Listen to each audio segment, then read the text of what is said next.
Hey everybody, how are we doing today? My name is Brendan Reviews and welcome to the 4th episode of the 31 Days of Horror.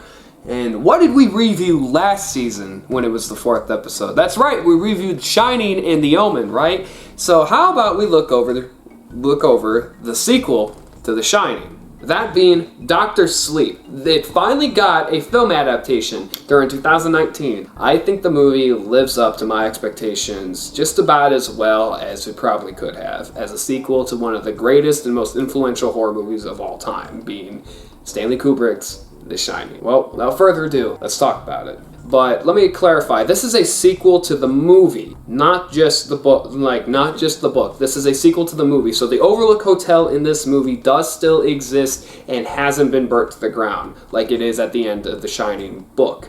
So let's get that out of the way. After the horrible events that transpired 3-4 decades ago with his dad trying to kill him, he has grown to be an alcoholic, robbing from women who even have children, and not giving a single thought to them in the world. Only giving a thought to himself, feeding into his alcohol and drug addictions. All of a sudden, years go by, and he has finally become sober.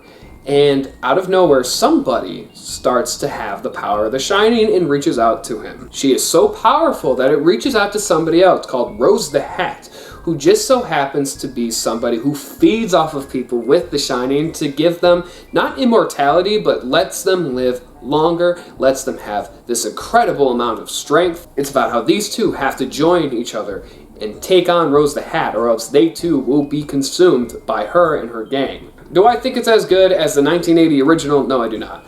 However, though, so the guy who made this movie, Mike Flanagan, did a great job with this movie. It's not as good as Stanley Kubrick's by any means, but by God, like, for such a task of following up The Shining, it did a phenomenal job. Not to mention, Ewan McGregor as the grown-up Danny is so good. I absolutely love him in this movie. He does a great job portraying Danny.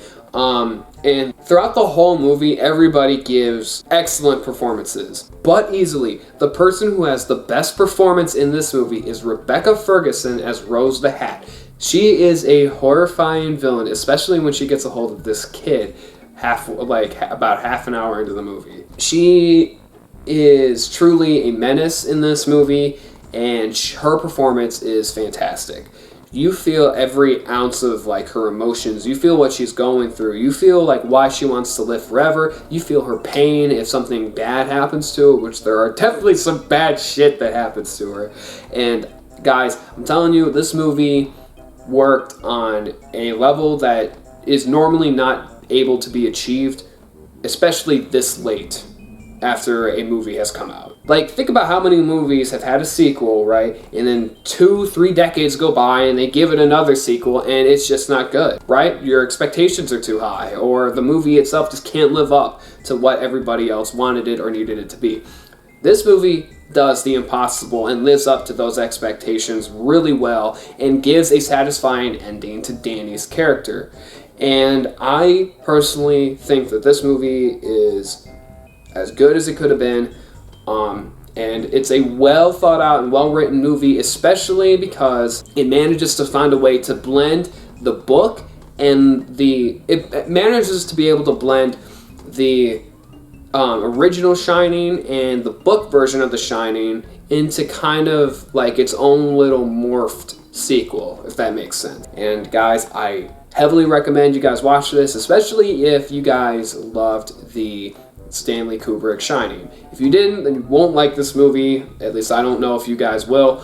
But for those who like the 1980 original, I personally believe that the sequel is worth the watch. And for it, Dr. Sleep does get an 8.5 out of 10. With good direction, good performances. The score is also good. I forgot to mention that, but the score is good. The writing's good.